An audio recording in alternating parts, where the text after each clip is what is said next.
ಹಾಗಾದ್ರೆ ಒಂಟಿಯಾಗಿ ಮನೆಯಿಂದ ಹೋಗ್ತಿರೋ ಈ ಕೇಡಿ ಲೇಡಿ ಮತ್ತೆ ಬರ್ಬೇಕಾದ್ರೆ ಜೋಡಿಯಾಗಿ ಬರ್ತಾಳೆ ಅಂತಾಯ್ತು. ನಮ್ಮ ಮನೆ ಮಗಳು ಮದುವೆ ಶಾಸ್ತ್ರ ಶುರು ಆಗಿದೆ. ನಾಳೆ ನನ್ನ ತಂಗಿ ಮದುವೆ ಜೋರು. ಬಿಡ್ರು ಅವಳನ್ನ. ನಿಧಿ ಬಾ. 6 ಗಂಟೆಗೆ ಒಳ್ಳೆ ಮುಹೂರ್ತ ಇದೆ. ನಾವು ಅಷ್ಟರಲ್ಲಿ ಚೌಲ್ಟ್ರಿಗೆ ಹೋಗ್ಬೇಕು. ಗೌರಿ ಪೂಜೆಗೆಲ್ಲ ಸಿದ್ಧತೆ ಆಗಿದೆಯಲ್ವೇನ್ರಮ್ಮ? ಎಲ್ಲ ಆಗಿದೆ ಪುರೋಹಿತ್ರೆ.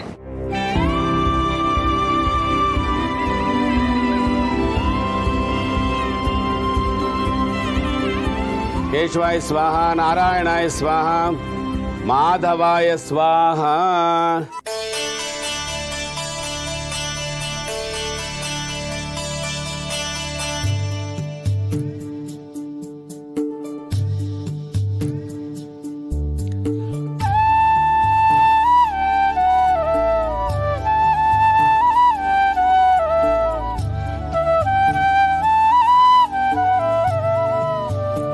ಏನೋ ನಮ್ಮನೆ ಯುವರಾಣಿ ಇವತ್ತು ಮಂಕಾಗಿದ್ದಾಳೆ. ಯಾಕೆ ಮದುವೆ ಅರೇಂಜ್ಮೆಂಟ್ಸ್ ಏನಾದರೂ ಕಮ್ಮಿ ಆಯ್ತಾ? ಇಲ್ಲ ಬ್ರೋ, ಹಾಗೇನಿಲ್ಲ.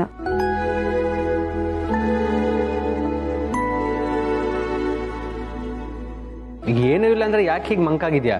ನಗನಾಗ್ತಾ ಇರ್ಬೋದಲ್ಲ. ಅವಳಿಗೆ ಗಂಡನ ಮನೆಗೆ ಹೋಗ್ತೀನಿ ಅನ್ನೋ ಬೇಜಾರಿರ್ಬೇಕು. ಅದಕ್ಕೆಲ್ಲ ಯಾಕೆ ಬೇಜಾರು ಮಾಡ್ಕೋಬೇಕು ನಿಧಿ? ನಿನಗೆ ಯಾವಾಗ ತವ್ರ ಮನೆ ನೆನಪಾಗುತ್ತೋ ಅವಾಗ ಓಡ್ಬಾ.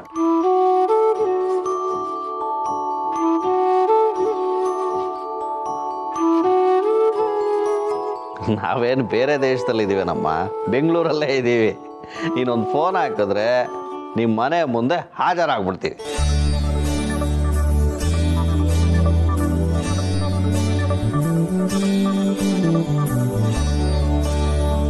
ಮೇಡಮ್, ನಾನು ನಿಮಗೆ ಮಾತು ಕೊಡ್ತೀನಿ. ಅದೆಂಥ ಟೈಮಲ್ಲಾದರೂ ಸರಿ, ನಾನು ನಿಮ್ಮ ಸೇವೆಗಿರ್ತೀನಿ.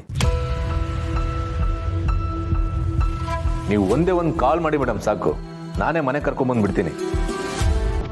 ನೀವು ಯಾವಾಗಲೂ ನಗ್ನಂತ ಇರ್ಬೇಕು ಮೇಡಮ್. ಈ ಡ್ರೈವರ್ ಮೇಲೆ ನಂಬಿಕೆ ಇಡಿ ಮೇಡಮ್, ನಾನೆಲ್ಲ ನೋಡ್ಕೋತೀನಿ.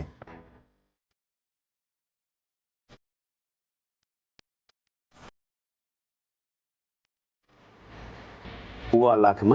ಗಣಾನಾಂತ್ವಾ ಗಣಪತಿ ಗಮ್ಮವಾಮಹೇ ಕವಿಂ ಕವೀನಾಭುಮ ಶ್ರೋತ್ತಹಂ ಜ್ಯೇಷ್ಠರಾಜಂ ಬ್ರಹ್ಮಣ.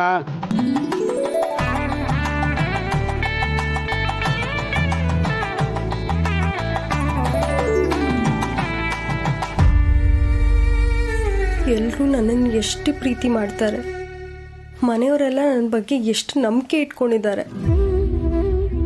ಅವ್ರ ಮಾತನ್ನೆಲ್ಲ ಮೀರಿ ನಾನು ನಿನ್ನೆ ಮನೆಯಿಂದ ಆಚೆ ಹೋಗ್ಬಾರ್ದಿತ್ತು.